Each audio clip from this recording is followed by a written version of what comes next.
Part One, Overture, Section 7. Mamma sat down by my bed. She had chosen François le Champi, whose reddish cover and incomprehensible title gave it a distinct personality in my eyes and a mysterious attraction. I had not then read any real novels. I had heard it said that George Sand was a typical novelist. That prepared me in advance to imagine that François le Champi contained something inexpressibly delicious.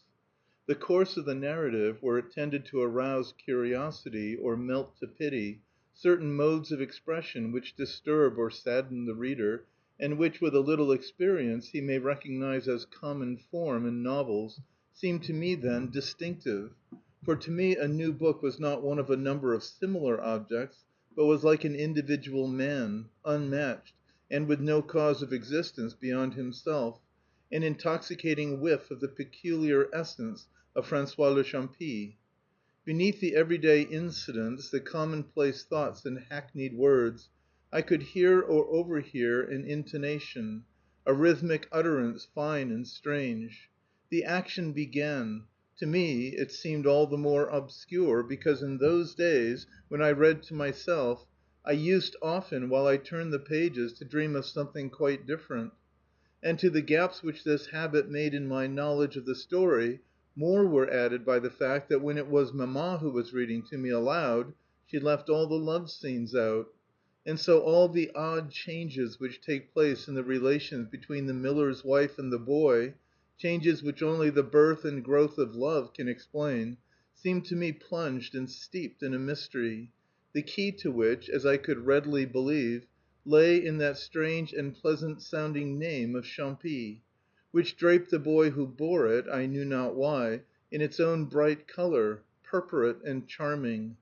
If my mother was not a faithful reader, she was none the less admirable when reading a work in which she found the note of true feeling by the respectful simplicity of her interpretation, and by the sound of her sweet and gentle voice. It was the same in her daily life, when it was not works of art, but men and women whom she was moved to pity or admire.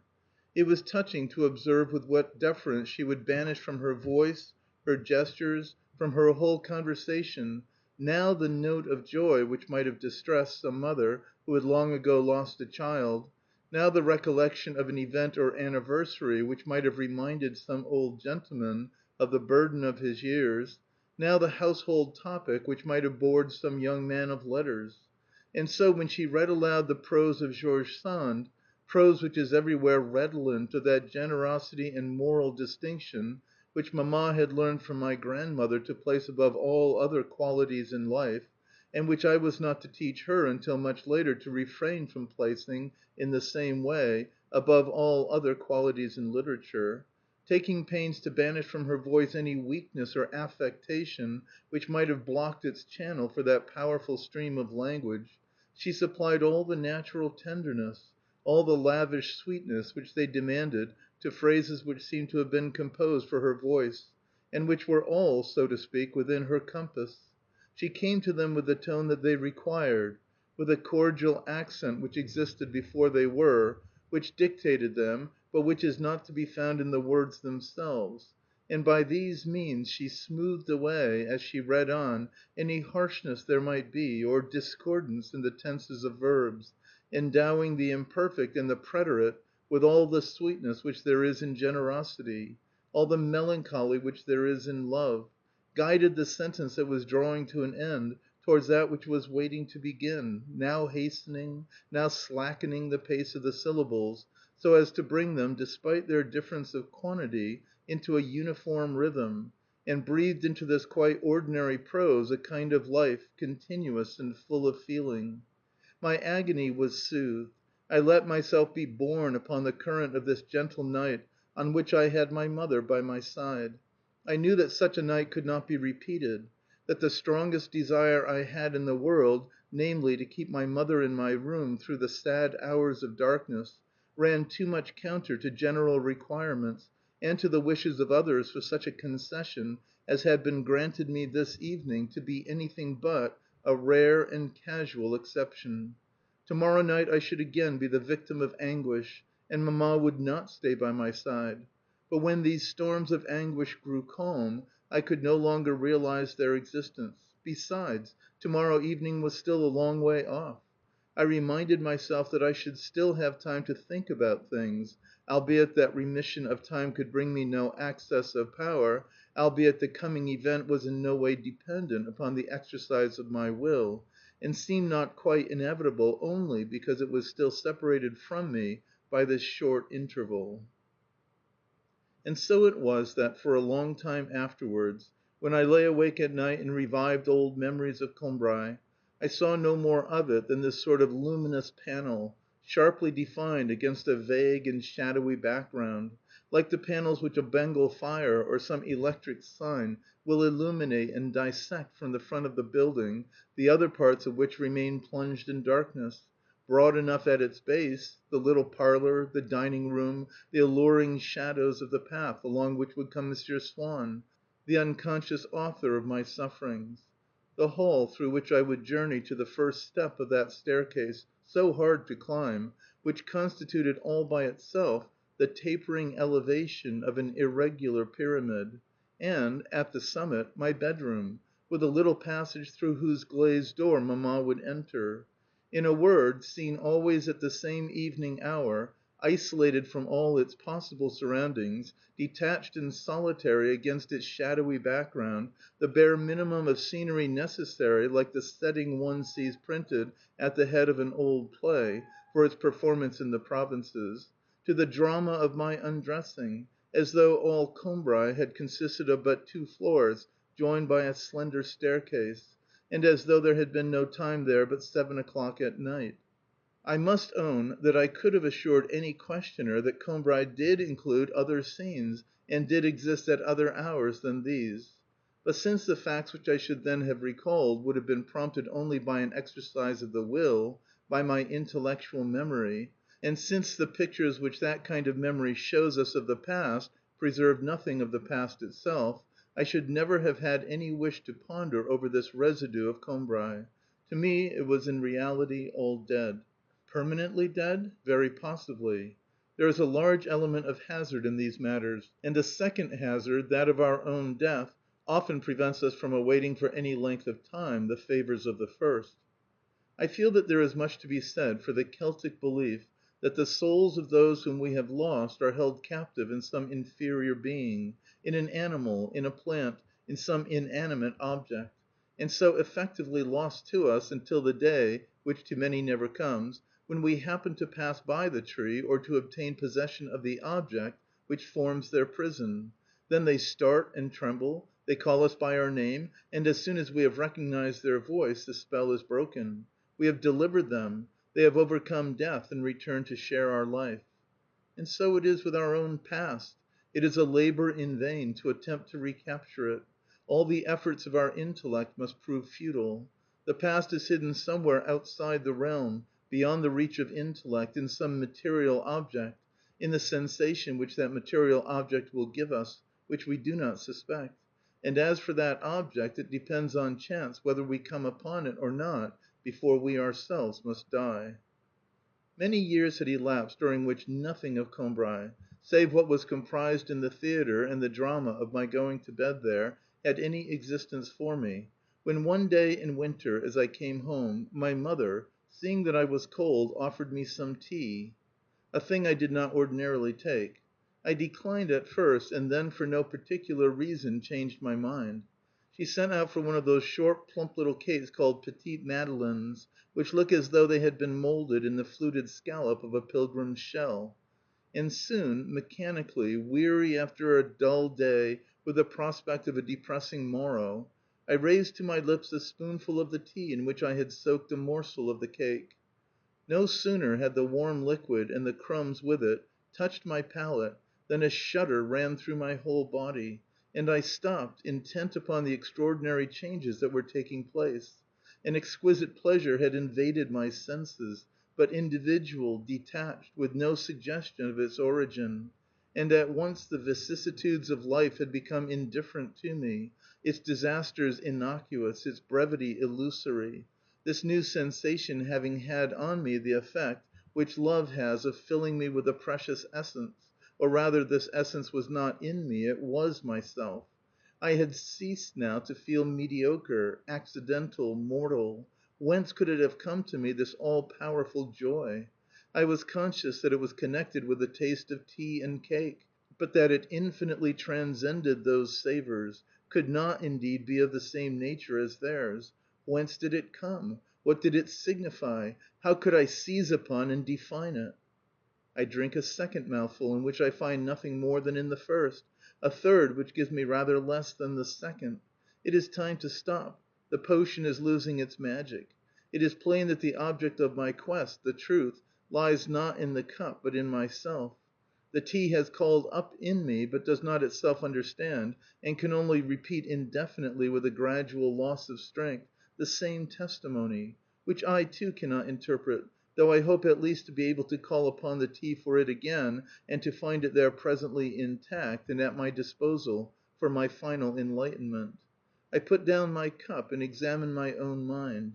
It is for it to discover the truth, but how? What an abyss of uncertainty whenever the mind feels that some part of it has strayed beyond its own borders, when it, the seeker, is at once the dark region through which it must go seeking, where all its equipment will avail it nothing. Seek? More than that, create. It is face to face with something which does not so far exist, to which it alone can give reality and substance, which it alone can bring into the light of day.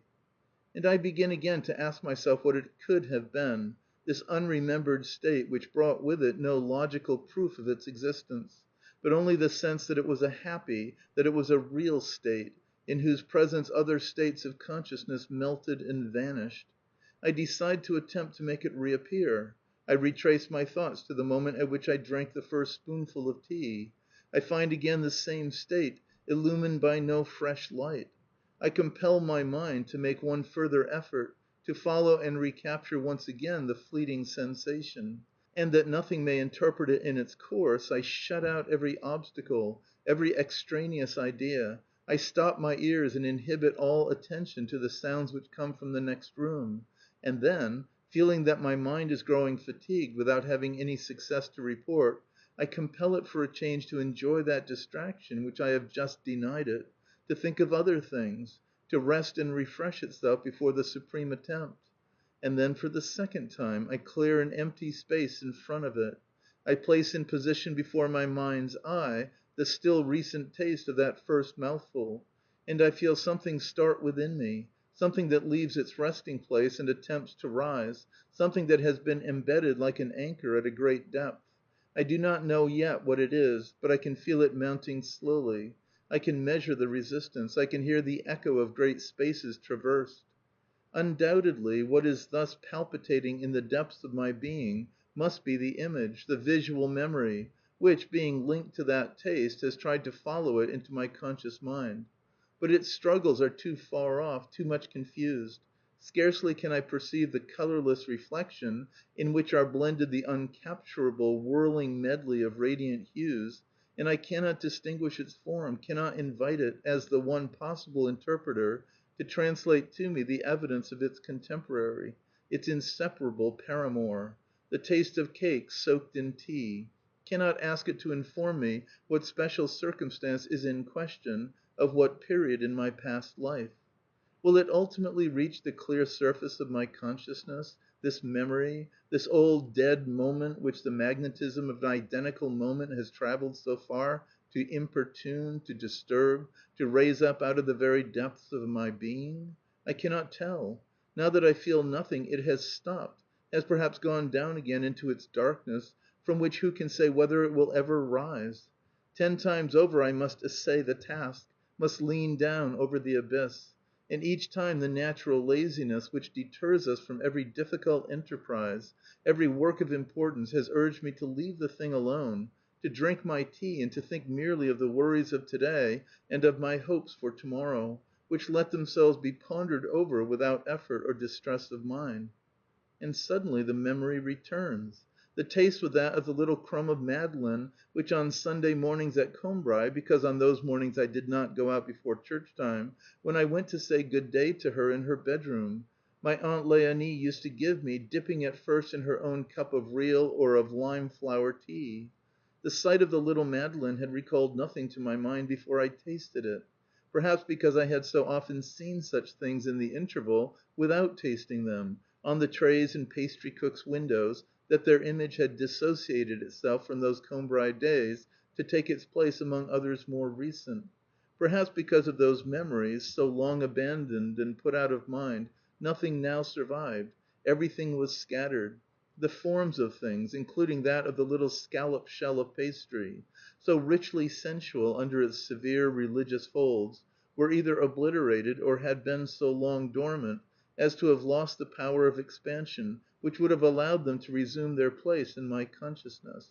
But when from a long distant past nothing subsists, after the people are dead, after the things are broken and scattered, still, alone, more fragile, but with more vitality, more unsubstantial, more persistent, more faithful, the smell and taste of things remain poised a long time, like souls, ready to remind us, waiting and hoping for their moment amid the ruins of all the rest, and bear unfaltering, in the tiny and almost impalpable drop of their essence, the vast structure of recollection.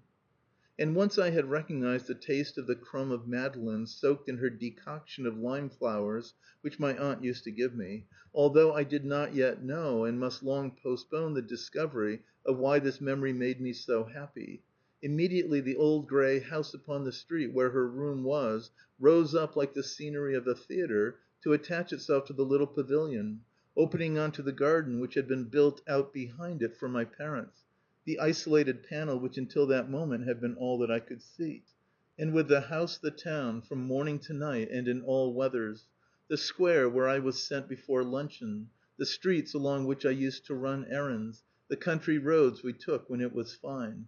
And just as the Japanese amuse themselves by filling a porcelain bowl with water and steeping in it little crumbs of paper, which until then are without character or form, but, the moment they become wet, stretch themselves and bend, take on colour and distinctive shape, become flowers or houses or people, permanent and recognizable, so in that moment all the flowers in our garden and in Monsieur Swann's park, and the water lilies on the Vivent, and the good folk of the village, and their little dwellings, and the parish church, and the whole of Combray and of its surroundings, taking their proper shapes and growing solid, sprang into being, town and gardens alike, from my cup of tea. End of Part 1, Section 7.